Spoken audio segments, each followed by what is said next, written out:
obvious thing would be to reference Mr. Bam and his impact. I think he has left for all of us a legacy, and it will be a legacy that no one will ever in this organization on their own be able to compete with. You know, those shoes are far too big for any one person to fill. That sort of dedication of 38 years to one organization, and he still continues as a volunteer. That dedication towards one organization is, you will not find it quite easily. And so I think as an individual, he would stand out. Also Mr. Isaac Jacobs, that which I know of him and that which I've read and that which I've heard of him, at that point in time, to take on an organization like this and to drive it and its objectives, I think that to me stands out too. So those two individuals from an organizational perspective, I think, stand out for me. They want to see others succeed. That ultimately is what I get from both of them.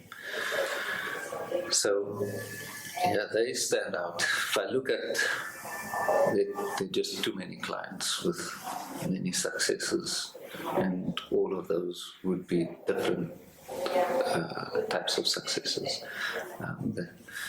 There's not one client that I'd say. But if I look at other people who've motivated me and who've had a connection to this organization, and I speak quite fondly of Dr. Aubrey Webson, who was originally with Perkins,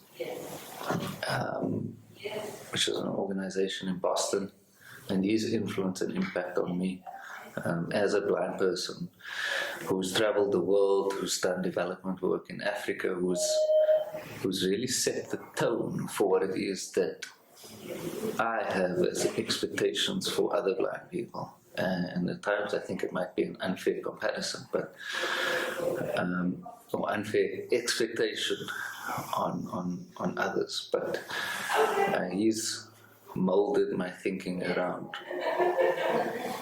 what it is that we should be doing as an organization, what it is that we should be expecting of other blind people, you know.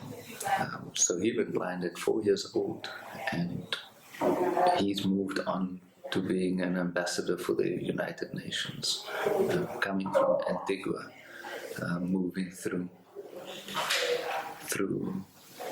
the challenges that he had onto his doctorate. And so he's somebody that I consider as another mentor, and being fortunate to have had as a mentor. Yeah, so if I look at the three people from that perspective, then I also think, you know, there are people that have played roles in this organization that quite easily could go unnoticed.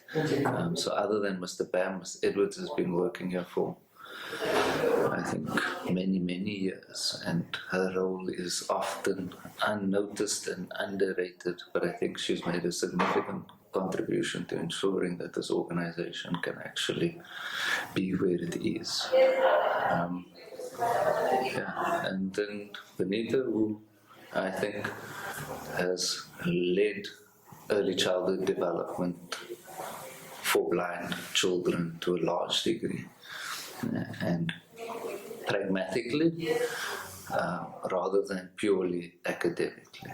It's easy to write and about the experience of early childhood development, but it's more difficult to actually immerse yourself in it and be the people who are actually doing it. And I mean, you will not find anybody else, I think, in this country who's worked for over 17 years purely in early childhood development. So those are the people that I look up to, and I get to stand on the shoulders of great men and women.